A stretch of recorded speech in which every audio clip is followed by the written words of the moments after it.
Hey everyone, this is Shintai, host of the Anime Room, and I have with me my very good friend, Sword. How are you doing? Very good, man. I'm ready to start bitching. Well, before we start bitching, we're going to be doing a discussion video of Sword Art Online. Sword was the one that put me up to it. The deal was I was going to get him to watch Yosuga no Sora, as well as Sword for Truth, because Yosuga no Sora is only like 12 episodes. Sword for Truth is a movie, so I felt a little more comfortable having him watch that and Sword for Truth just to balance out the fact that I'm watching a, 25, 26 episode series. Yeah, around there. The deal was basically us recommending each other stuff that we didn't like. And wow, I can see why you don't like Sword Art Online. Before we start bitching about Sword Art Online real quick, why don't you give some quick thoughts on Yosuga no Sora and Sword for Truth? Not too long, just a quick rundown. Sword for Truth was just so bad because of everything. Terrible dub, the story was just nonsensical, and the characters just irritated me. If I talk any more about Sword for Truth and how much I hated it, I'll be here all day. And Yosuga no Sora is a whole nother story because that show is just disgusting. I mean, like, fucking your sister, I hated it. The only good thing about Yosuga no Sora was I think that the last, 2 or 3 episodes were actually decent, and also I think the music was really good. But other than that, it was just a disgusting, sickening, made me sick to my stomach because of it's incest. It's gross. I had the same feeling, and I talked a lot about that with David. If you guys want to hear more about Yosuga no Sora, you should check out the discussion I had with David. I thought that was a really interesting discussion. Let's go ahead and jump right into Sword Art Online. Now, I went into this show trying to give it the benefit of the doubt. There are equal amounts of hatred and love for this show. It seems somewhat split down the middle in some ways. I just wanted to give it the benefit of the doubt and just look at it objectively, just look at it for what it is. And I fucking hated this show. I thought this show was a piece of shit. I do want to say a few good things about the show before I start trashing it. I think Sword will agree with me on this. Visually, this show is great. Some really great production values. And the fight scenes were just awesome. With the particle effects look great, and just everything was really well detailed. My only problem with the fight scenes were sometimes they got lazy and they resorted to still shots, which I was like, Yeah. But aside from that, the fights were fun to watch. They were really cool. The animation was pretty smooth. And oh my god, Yuki Kajira doing the soundtrack. This isn't my favorite soundtrack by her by any means, but even still, really good soundtrack, especially again during the fights. Those were probably the most standout pieces. And I would say that even a weaker Yuki Kajira soundtrack is better than a lot of other soundtracks. She's just a goddess of anime music. She's just wonderful. I think she does amazing work. Especially for Madoka Magica and Karen no Kyokai. Those were awesome. Yeah, I'd agree. I think those are probably some of her strongest stuff. Even though Sword Art Online isn't her strongest stuff, there's still some really good tracks here. But at the same time, I do have to say that the soundtrack was a little too epic for its own good, where I felt like the music was just so fucking good at times, and it wasn't deserving for what the hell was going on screen. But I do want to also say that this show had a really good premise. It is similar to Dot Hack with being stuck in an MMO or whatever. It did try to do some different things, and I did appreciate that aspect of it. What did you think of that? One of the coolest things about Sword Art Online was that it takes place, I think it was 10 years ahead of what it is now, and it's cool because you put on this helmet, you kind of slip into unconsciousness, and then it's like your subconscious is in the game as if you yourself are in the game's world, and I think that is so cool, and that would be awesome if that became a real thing somewhere down the road. That I would play all day because of how cool that is. And the premise of the game's creator logging or disabling the ability to log out of the game, and how if they die in the game, they die for real, that just adds this really huge sense of urgency and danger, as if if you die, that's it. No respawns, no revival items, no nothing. You're dead. And it's like a life and death survival game in some way. And it's just the first, I think, 2, maybe 3 episodes started off really strong, I thought, wow, I don't see what the hate is about. And then it just turned retarded for many different reasons. One of the things I liked was that some of the players didn't even care about the fact that they could potentially be murdering people, and they were justifying it as, oh, we don't know if that's really true or not. It could just be some made up stuff, and they tried to justify it to themselves that way. Come to find out later on in the show, it is revealed that all those people that died did die. Anyone who survived having to kill other people kind of had to live with that guilt. That in itself is also really interesting. Oh, for sure. But here comes the problems, though. After the first few episodes, all of a sudden, the show just thought that it would be a good idea to have all these massive time skips after every other episode. It doesn't help the fact that it doesn't help you get invested with the characters, and then the story just feels kind of all over the place. And there are also a lot of times where there's filler. Real quick, I want to harp on the time skips a bit, because it creates this really big disconnect, especially for you and I who are huge gamers. I think part of what we were expecting going into the show was seeing Kirito, his trials and tribulations and struggles of becoming a better player. And that's something that you and I always deal with when we play video games, especially since we play a lot of RPGs. Leveling up, grinding, getting stronger. That is an integral part of an RPG. And to see such a key element of an RPG stripped away from this show, which is basically centered around an MMORPG, is fucking ridiculous. It feels like such a huge key component is gone. I would have really enjoyed seeing how Kirito became as strong as he did, and methods he used, like maybe he found some ways around the system, or maybe because of when he was a beta tester, he learned some ins and outs or whatever. Like, that would have been interesting to see. We don't see that. So there's no sense of progression with the character. He's just strong just for the sake of being strong because he's a Mary Sue or a Gary Sue. He's basically a walking Deus Ex Machina. It feels like everything he does just breaks the rules of the game's limits. Yes. It's like there was a part where he was fighting a one-on-one duel with someone, and as we know, if you die for real. So he actually died. He died after the guy killed him, and then all of a sudden he just comes back as an apparition, and then he beats him and he wakes up from the game. What the fuck? That was complete bullshit. There was another Deus Ex Machina in the second arc where all of a sudden he transforms into a giant goat lizard dragon thing, and he's just like wrecking the soldiers, and I'm just like, this is cool. Does this get explained? And then right afterwards, they're like, oh, I don't know how that happened. Are you fucking kidding me? And they just shrug it off like it was no big deal after the next scene, like it never happened almost. And no one finds it the least bit frightening, like, oh my god, what the hell is this guy? What's wrong with him? They're just like, oh, that was pretty cool that you could do that.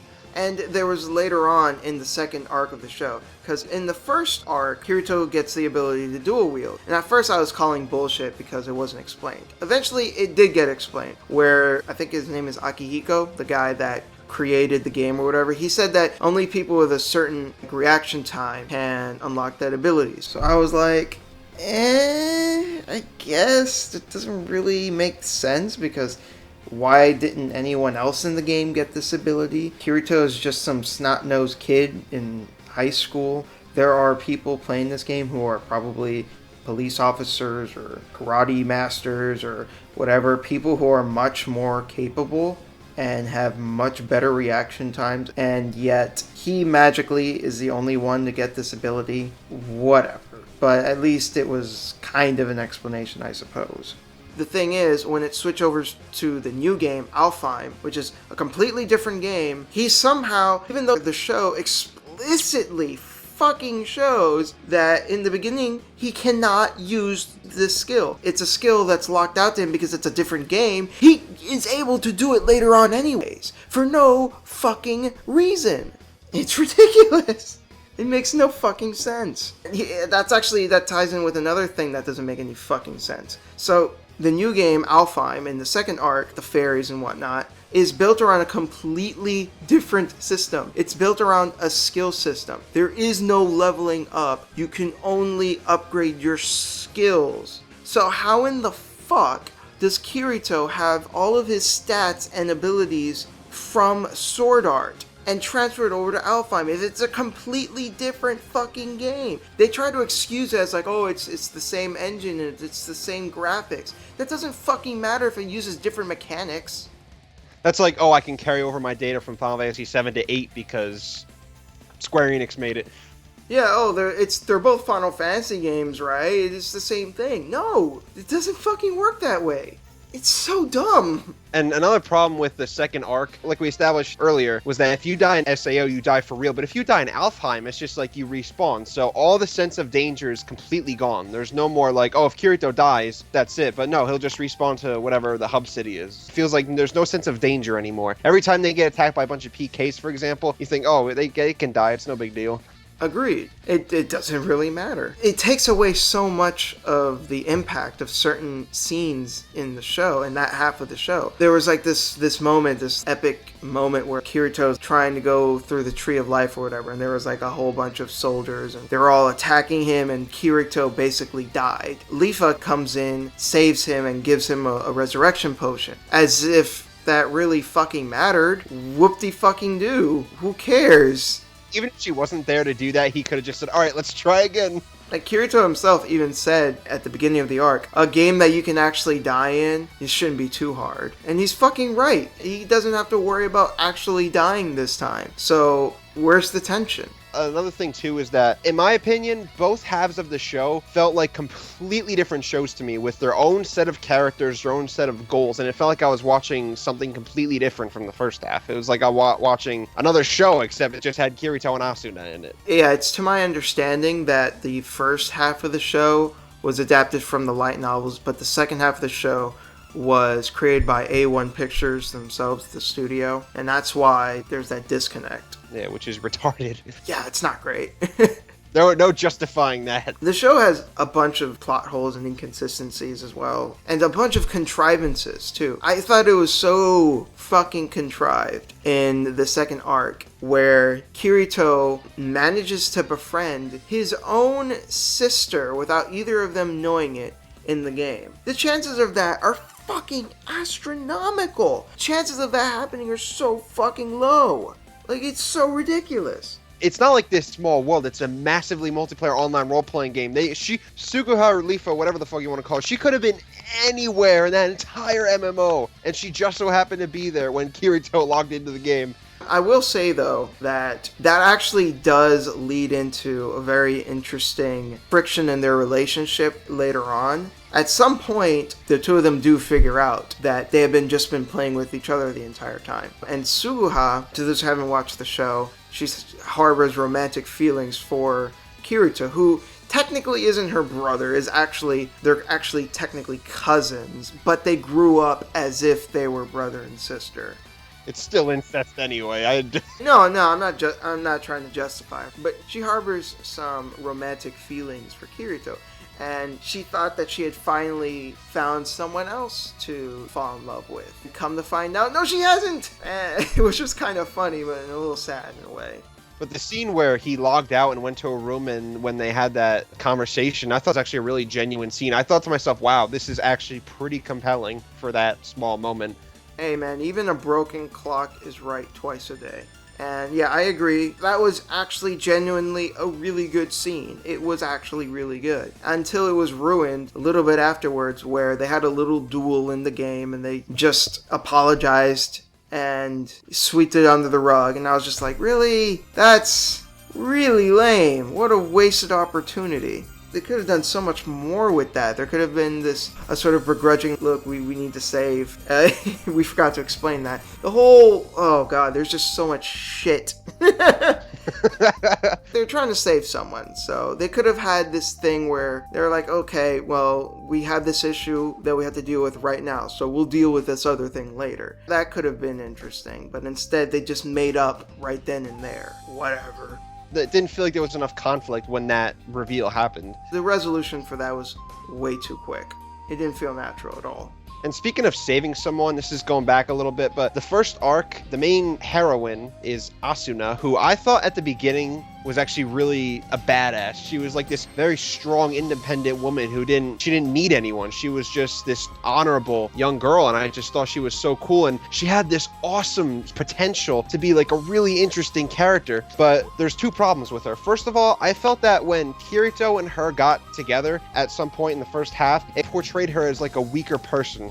And in the second half, she basically becomes Princess Peach because the horrible, evil, bad man kidnaps her, and then she becomes, like a Princess Peach, and Kirito has to go rescue her. Like, oh, she has to have a man to save her. Of course she does, because, it's an anime, and Sword Art Online. Can't stay cool forever. Yeah, that was pathetic. I mean, a lot of people really bitched about the romance itself, and I'm not here to defend the romance and say it was great or anything, but it was hardly the most offensive thing about the show. I mean, I just thought the romance was passable. The biggest problem with the romance was, in fact, what you just said, was it ended up portraying Asuna as a much weaker person, which I did not care for one bit. This isn't a product of the romance itself, but it also introduced a new character that was fucking awful, and that's Yui. So Yui is this little girl that is actually an AI, and it's like a highly advanced AI program in the game. And the show tries so hard to get you to feel, to get you to care for Yui. You can't. She's a fucking AI. She's a fucking program. She's like, oh, I'm not real. Not even my tears are real. And she's crying. And I'm like, yeah, you're right. They're not. So I don't care. And she's so annoying. Like, even her voice is annoying. I saw it in the English dub. I don't know. The English dub was fine for the most part. Not to complain about the dub. But I haven't seen it in Japanese. But in English, I found her voice to be pretty annoying. Really shit character in the second arc as well. She was just basically living inside of Kirito's pocket the entire time, just not really adding much at all. Ugh. And she kept calling both of them mommy and daddy. That was just kind of creepy after a while. Especially since she's not fucking real. It's hard to feel for her at all because, like we just established, she's just an AI program that the developers put into the game. Yeah, and it's just so weird to see Asuna and Kirito caring so much. Like, oh, Yui, we love you, you're our daughter. She's not fucking real. What the fuck? And then they managed to bring her into Alfheim. I don't remember if they explained that, but that was just weird too. Gotta have her there. She can't not be in any scene. And then in Alfheim, she's there at all times because she's so small she fits in like Kirito's pocket. You can't escape from her at that point. Going back to Asuna being portrayed more as a weak character, this was so true in the second half of the show. Those weird slimy slugs. Yeah, what the fuck was that? I think they were just there to maintain that area or whatever, but why the fuck are they slugs?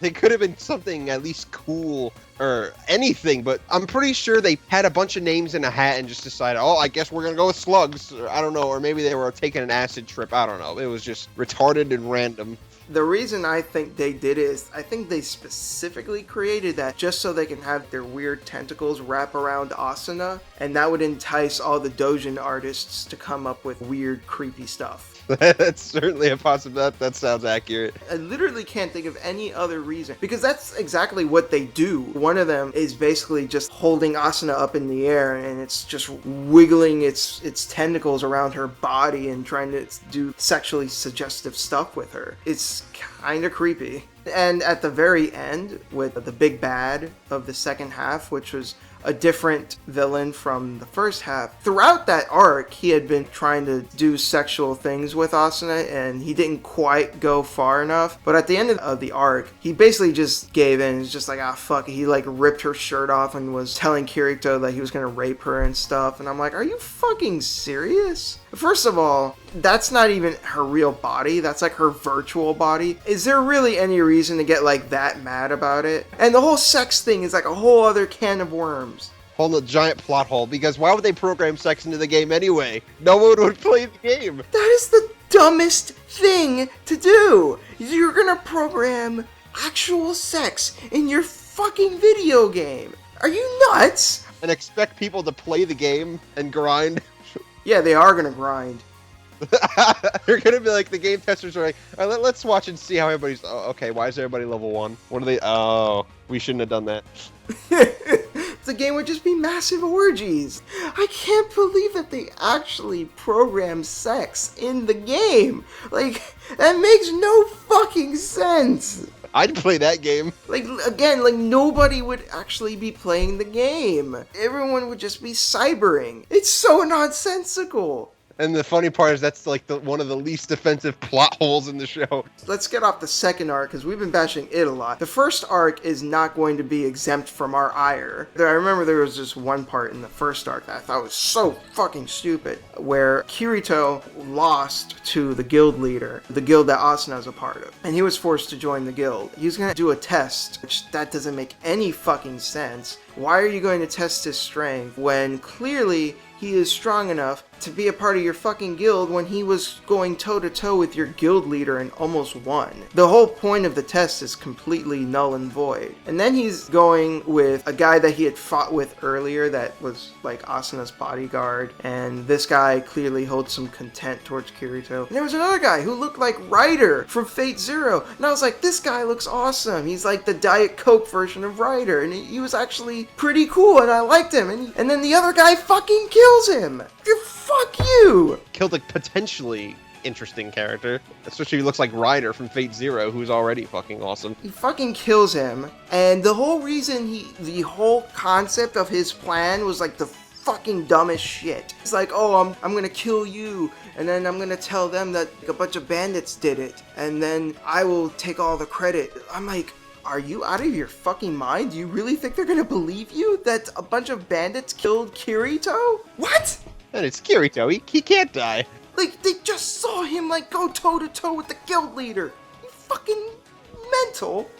Do you expect them to buy that story? I mean, really, that a bunch of grunts, a bunch of Joe Schmoes, nobodies, killed this awesomely strong guy. And let's suppose that these bandits do exist, and they were able to take down Kirito somehow. This guy, who is clearly on a much lower level, was able to defeat them? Like, his whole plan is so flawed and stupid. And he killed an actual person. He was like, about to kill someone else. But Asuna just so happened to have been tracking them for whatever reason. There was no real reason for her to be doing that.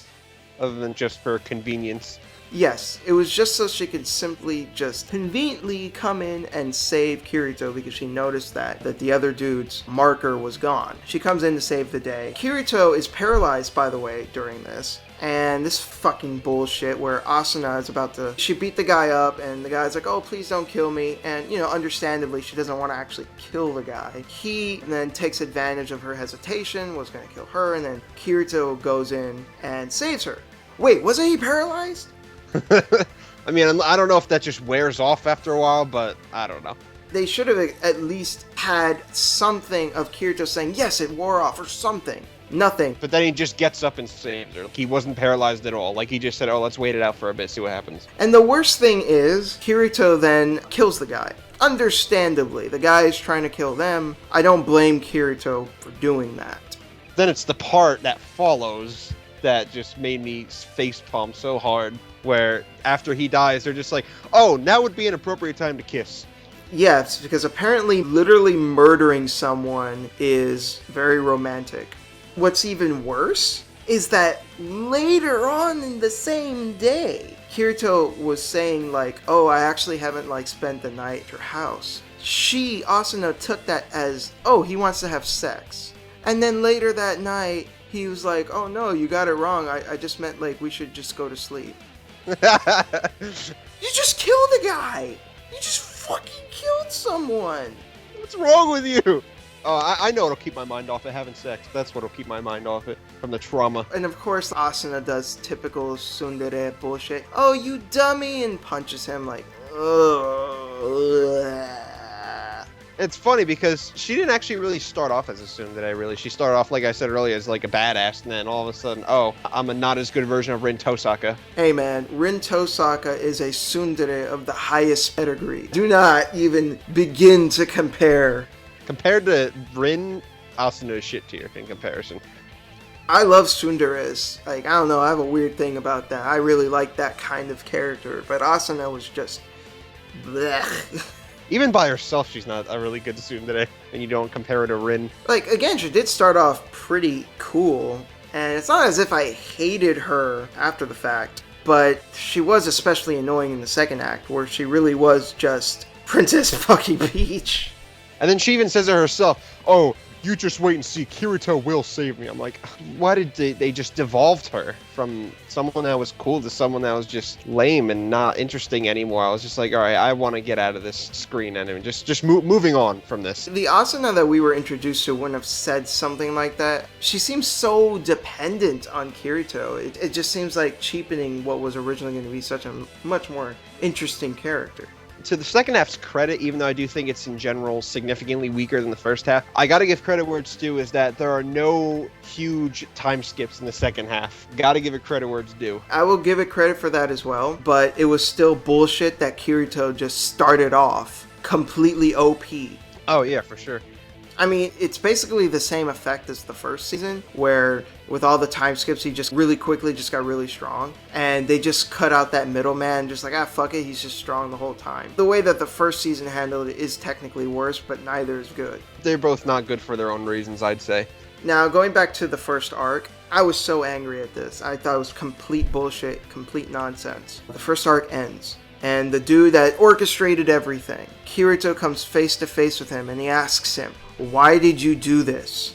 He literally just says, "I don't remember." I was like, what kind of an explanation is that? I was hoping for something. He could have been an interesting character too. He could have had his own motives or reasons. Maybe he had some kind of god complex, or maybe it was something more personal, or anything. But, oh, you know what? I don't remember. Funny thing. That's hilarious, right? We'll have a good laugh about that. That was so ridiculous. And then he comes back at the end of the second arc, out of nowhere, and randomly just helps Kirito. Just so happens to show up there right when Kirito is in danger, of course. Another Deus Ex Machina just out of nowhere. Sword art Deus Ex Machina. Just Kirito all of a sudden has admin privileges, is able to turn the tables on whatever that guy's name is, I forget. To be fair too, the scene that followed that where he was outside and then he attacked Kirito out in the blue outside, I thought that was actually a pretty intense scene too. Yeah, it wasn't bad. I thought that was pretty cool too. I was like, oh shit, just fucking tried to stab Kirito in the reel. That's pretty cool. Yeah, I was like, oh, here's another small glimmer of goodness in this pile of shit. Here was an inconsistency though. When Kirito woke up in the first arc, it looked like his body was malnourished. Asuna still looked hot when she woke up. I never thought about that.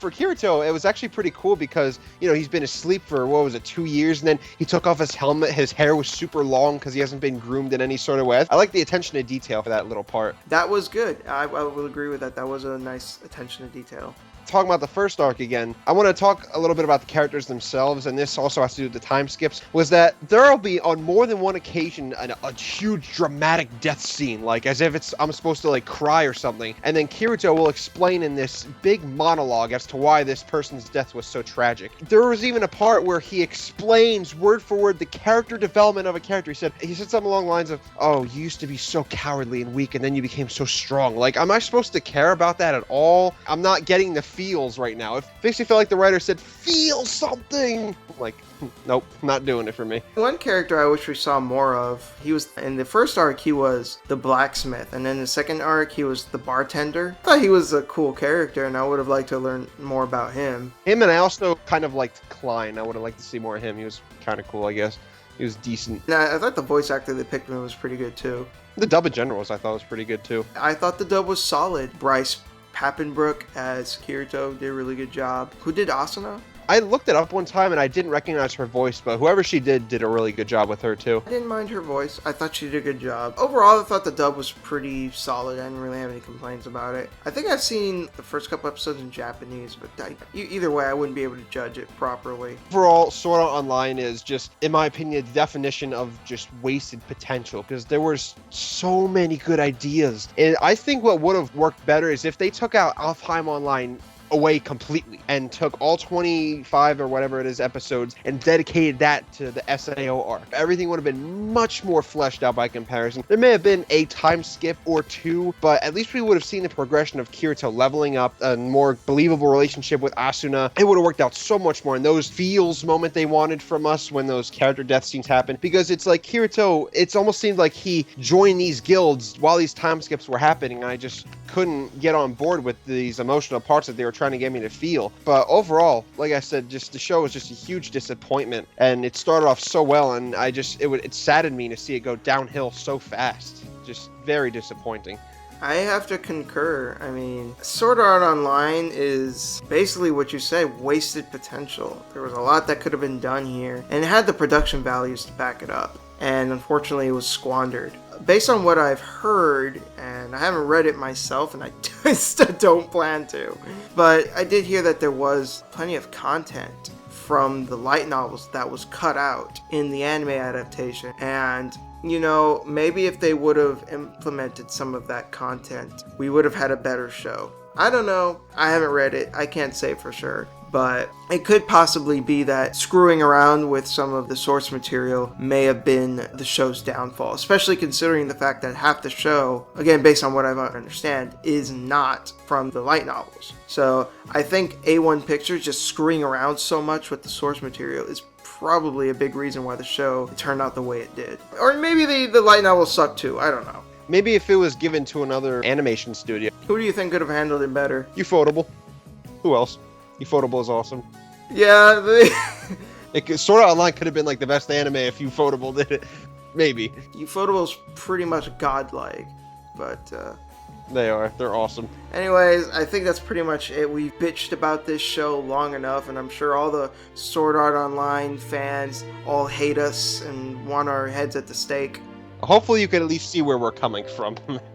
Right. We don't like the show, but I think we can at the very least do see the appeal in it. And we should try to be fair. So hopefully by the end of it, like, yeah, we were pretty mean to the show, but I mean, we also tried to point out in a way that you can understand. So anyways, thank you very much for joining me, Sword. It's a pleasure to have you. Thank you for having me. I'm going to take a nap because this bitching made me exhausted. This has been Shintai chilling in the anime room. Take care, everyone.